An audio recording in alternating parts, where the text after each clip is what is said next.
ओला dog YouTube channel को subscribe करें और बेल आइकॉन को दबाना मत भूलें। आज ही ओला डॉग ऐप डाउनलोड करें। डॉक्टर का अपॉइंटमेंट आसानी से। मेरा नाम डॉक्टर नाहिद अख्तर राना है और मैं कंसल्टेंट ऑब्स्टेट्रिशियन एंड गायनेकोलॉजिस्ट हूँ। मैंने पाकिस्तान मूव किया है और मैं यहाँ पे currently as an obstetrician and gynaecologist काम कर रही हूँ। मेरी ट्रेनिंग जो है मोस्टली अब्रॉड हुई है। मैंने पाकिस्तान से MBBS किया, उसके बाद मैं सऊदी अरेबिया चली गई, वहाँ पे मेरी ट्रेनिंग हुई और फिर मैं इंग्लैंड चली गई। वहाँ से मैंने फ़र्दर पोस्ट ग्रेजुएशन की, MRCUG किया, DFFP किया और FRCUG किया। यहाँ आने से पहले, पाकिस्तान आने से पहले मैं तकरीबन 10 साल इंग्लैंड में एक बहुत बड़ी हॉस्पिटल में, जिसका नाम रॉयल ओल्डम हॉस्पिटल है, जहाँ पे मोर देन 5 to 6,000 डिलीवरीज होती हैं पर ईयर, वहाँ पे काम कर रही थी। लेकिन अब मैं पाकिस्तान आ गई हूँ और मेरा एम है कि मैं पाकिस्तान के लोगों को उसी लेवल की केयर प्रोवाइड कर सकूं जो कि हम इंग्लैंड में करते थे। आज हम बात करेंगे सेकंड ट्राइमेस्टर के बारे में। आपको जैसे कि मैंने आपको पहले भी बताया कि सेकंड ट्राइमेस्टर शुरू होता है 13th वीक ऑफ प्रेगनेंसी से और ये कंटिन्यू करता है up till 24 weeks of pregnancy. Second trimester की जो मिसकैरेजेस के कॉजेज़ तो ज़्यादातर या तो यूट्राइन एबनॉर्मेलिटीज़ हो सकते हैं या फिर सर्वाइकल इनकॉम्पिटेंस हो सकती है। सर्वाइकल इनकॉम्पिटेंस का मतलब है रहम के मुंह का कमज़ोर होना। आमतौर पे इसके बारे में ख़ुद से नहीं पता चलता। अगर 1 या 2 मिसकैरेजेस हो जाएं तब हम इसको डायग्नोस कर पाते हैं कि मे बी ये वजह थी। और अगर इस तरह का कोई कॉज हमें पता चले तो उसके लिए हम आमतौर पर 12 वीक्स पे या 14 वीक्स पे रहम के मुंह पर स्टिच लगा देते हैं, जिससे मिसकैरेज नहीं होती और आमतौर पे हेल्दी प्रेगनेंसी कंटिन्यू करती है टिल टर्म, यानी कि टिल उनकी ड्यू डेट। इसके अलावा कुछ और कॉम्प्लिकेशंस हैं जो कि late part of second trimester में शुरू हो सकते हैं। उसमें आ जाता है हाई ब्लड प्रेशर होना। उसमें ज़्यादातर वो ख़वातीन जिनमें फैमिली हिस्ट्री हो कि उनकी मदर को हाई ब्लड प्रेशर था, या वो ख़वातीन जिनको पहली प्रेगनेंसी में भी हाई ब्लड प्रेशर था, उनको ज़्यादा चांस है कि वो भी डेवलप कर सकती हैं high blood pressure during pregnancy. इसके अलावा पहली प्रेगनेंसी में भी हाई ब्लड प्रेशर होने का चांस होता है। आमतौर पे अगर किसी को हाई ब्लड प्रेशर हो तो वो साथ ही साथ यूरिन में प्रोटीन भी थ्रो करना शुरू कर देती हैं और उसके साथ क्या होता है कि बच्चा जो है उसकी ग्रोथ भी अफेक्ट हो जाती है। अगर ये ब्लड प्रेशर बहुत ज़्यादा हो जाए तो ये एक्लम्पसिया की फॉर्म इख्तियार कर लेता है। एक्लम्पसिया में क्या होता है कि ब्लड प्रेशर इतना ज़्यादा होता है कि औरत को दौरे पड़ने शुरू हो जाते हैं और ये दौरे बहुत ही डेंजरस होते हैं। इसमें इंटरनल ब्रेन हेमरेज का भी चांस होता है, इसमें जिस्म में फालिज होने का भी चांस होता है। इसलिए अगर किसी भी खातून का ब्लड प्रेशर ज़्यादा होना शुरू हो जाए तो उसको चाहिए कि वो फ़ौरन ही अपने डॉक्टर को कंसल्ट करे ताकि वो उनको अप्रोप्रिएट दवाइयाँ शुरू कर सकें। एक बात और मैं इस वक्त ये कहना पसंद करूँगी कि आप कभी भी दवाइयाँ बग़ैर मॉनिटरिंग के मत खाएं। अगर आप कोई भी दवाई खा रहे हैं, आपको लाजिम है कि आप अपने डॉक्टर को उसके बारे में इन्फॉर्म करें। हाँ जी, सेकेंड ट्राइमेस्टर में और जो कॉमन कॉम्प्लिकेशंस हो सकती हैं उनमें एक बहुत ही कॉमन चीज़ है अनीमिया। अनीमिया का मतलब है जिस्म में हीमोग्लोबिन की कमी या रेड सेल्स की कमी। उसकी ज़्यादातर वजह डाइट में या ग़िज़ा में आयरन की कमी होती है। हम मोस्टली ख़वातीन को सेकेंड ट्राइमेस्टर की स्टार्ट में ही आयरन की टैबलेट्स शुरू कर देते हैं ताकि उनके अंदर ये कमी ना पैदा हो।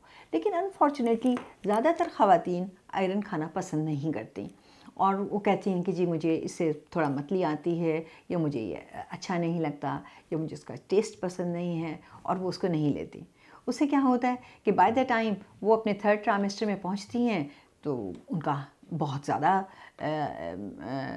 आयरन लेवल बहुत लो होता है।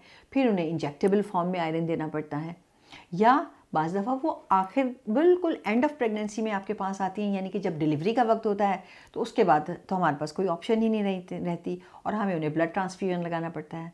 ब्लड ट्रांसफ्यूजन के इट्सेल्फ बहुत से साइड इफ़ेक्ट्स होते हैं।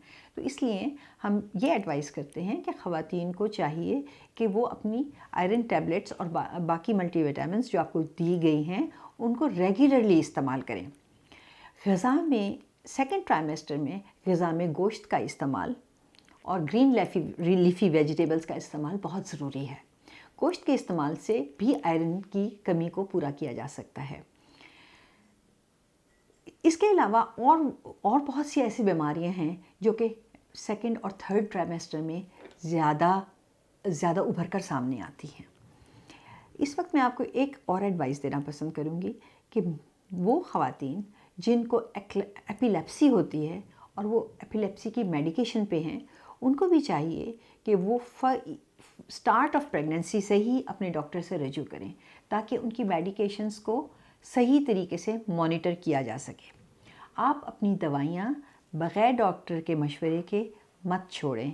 अगर आप एपिलेप्सी की दवाई बग़ैर मशवरे के छोड़ देंगी ये समझकर कि शायद ये मेरे बच्चे के लिए हार्मफुल है, तो अगर आपको एपिलेप्सी का दौरा पड़ता है ड्यूरिंग प्रेगनेंसी क्योंकि आप दवाइयाँ इस्तेमाल नहीं कर रही, तो वो आपके बच्चे के लिए ज़्यादा हार्मफुल हो सकता है एज़ कम्पेयर के दवाइयों के। इसीलिए आप कोई भी दवाई डॉक्टर्स से पूछे बग़ैर ना तो छोड़ें और ना ही खुद से स्टार्ट करें। उसके अलावा बहुत सी ऐसी और चीज़ें हैं जो कि सेकंड ट्राइमेस्टर में शुरू हो सकते हैं। जब हम later part of second trimester की बात करते हैं तो बाज़ दफ़ा एक और प्रॉब्लम है जो कि हो सकता है, जो कि एसोसिएटेड है हाई ब्लड प्रेशर के साथ। एक और कॉम्प्लिकेशन है जो कि एंड ऑफ सेकंड ट्राइमेस्टर से शुरू हो सकती है, वो है हेल्प सिंड्रोम। आमतौर पे हेल्प सिंड्रोम वैसे तो थर्ड ट्राइमेस्टर में डायग्नोस होता है, लेकिन वेरी रेयरली बिल्कुल late part of second trimester में भी कभी कभी इसका डायग्नोसिस हो सकता है। इसमें यूजली क्या होता है कि बहुत हाई ब्लड प्रेशर है, बहुत ज़्यादा और यूरिन में प्रोटीन आ रही होती है और उसके अलावा जो लिवर के फंक्शंस हैं वो भी डिस्टर्ब होना शुरू हो जाते हैं। तो इसको फिर हम और उसके अलावा प्लेटलेट काउंट भी लो हो जाता है, तो इसको हम हेल्प सिंड्रोम कहते हैं। लेकिन ज़्यादातर ये जो है थर्ड ट्राइमेस्टर में होता है। हाँ, अब हम बात कर रहे हैं about diet in second trimester. तो सेकंड ट्राइमेस्टर ऑफ प्रेगनेंसी में जैसे मैंने कहा कि अनीमिया बहुत कॉमनली डेवलप होता है, तो इसलिए आप हर वो डाइट इस्तेमाल करें जिसके अंदर आयरन मौजूद हो, जैसे कि पालक है और ग्रीन लीफी वेजिटेबल्स हैं, मीट है, रेड मीट है। लेकिन एक चीज़ का ख्याल कीजिएगा कि मीट को बहुत अच्छी कुक्ड फॉर्म में खाना चाहिए। सलाद वगैरह बाहर होटलों में नहीं खाएं क्योंकि कुछ मालूम नहीं कि किसी ने हाथ धोए हैं कि नहीं धोए, किसी ने सलाद के पत्तों को सही तरह से धोया है कि नहीं। इस ट्राइमेस्टर में भी आपको बहुत सी इन्फेक्शंस हो सकते हैं, तो कोशिश करें कि हर चीज़ को बहुत अच्छी तरह से धोकर इस्तेमाल करें। कोशिश करें कि मिल्क ज़रूर इस्तेमाल करें क्योंकि मिल्क में कैल्शियम होता है और कैल्शियम जो है वो आपकी बोन्स के लिए बहुत ही इम्पॉर्टेंट है। उसके अलावा अच्छी हेल्दी प्रेगनेंसी के लिए भी कैल्शियम की बहुत ज़रूरत होती है। मोस्टली आपके डॉक्टर्स आपको कैल्शियम सप्लीमेंट्स भी देंगे, तो आपको चाहिए कि आप वो भी इस्तेमाल करें। विटामिन डी एक बहुत ही इम्पॉर्टेंट चीज़ है जो कि आपको रेगुलरली इस्तेमाल करनी चाहिए। ख़ास तौर पे स्टार्ट ऑफ सेकंड ट्राइमेस्टर से ऑनवर्ड आपको विटामिन डी इस्तेमाल करनी चाहिए। जैसे कि मैंने बताया कि ज़्यादातर मिसकैरेजेस जो हैं वो फर्स्ट ट्राइमेस्टर में होती हैं, लेकिन सेकंड ट्राइमेस्टर मिसकैरेजेस भी काफ़ी कॉमन हैं। सेकंड ट्राइमेस्टर की मिसकैरेजेस के ज़्यादातर कॉजेज़ जो हैं वो अगेन डायबिटीज़ या फिर यूट्राइन मैलफॉर्मेशंस या फिर रहम के मुंह का वीक होना जिसको कहते हैं सर्वाइकल इनकॉम्पिटेंस, ये हैं। इन चीज़ों का आम तौर पर एक मिसकैरेज होने के बाद ही पता चलता है। तो अगर किसी शख्स को मिड ट्राइमेस्टर में मिसकैरेज हुई है तो यकीनन उनके डॉक्टर जो हैं वो उनको फर्दर इन्वेस्टिगेट करेंगे कि आया इसमें कोई यूट्राइन एबनॉर्मेलिटीज़ तो नहीं थी या रहम का मुंह जो है वो कमज़ोर तो नहीं है जिसकी वजह से उनको मिसकैरेज हुई है। अगर खुदा न खास्ता ये पता चलता है कि आपके रहम का मुंह कमज़ोर है या आपको बग़ैर किसी पेन के अचानक ही बेबी डिलीवर हो गया है, तो इसका मतलब ये था कि शायद रहम का मुंह कमज़ोर है। इस सूरत में हम उनको ऑफ़र करते हैं कि रहम के मुंह पे स्टिच लगाकर उसको टाइट कर दिया जाए। ये यूजली इसका इलाज होता है। और उसके अलावा अगर डायबिटीज़ कॉज था तो डायबिटीज़ की प्रॉपर कंट्रोल इसका इलाज है। पाकिस्तान के टॉप डॉक्टर्स के साथ अपॉइंटमेंट बुक करें, वो भी पेशेंट फीडबैक देखते हुए। लाखों लोगों की तरह पाकिस्तान के सबसे बड़े डॉक्टर नेटवर्क का फायदा उठाएं और आज ही ओला डॉक ऐप डाउनलोड करें। ओला डॉक, डॉक्टर का अपॉइंटमेंट आसानी से।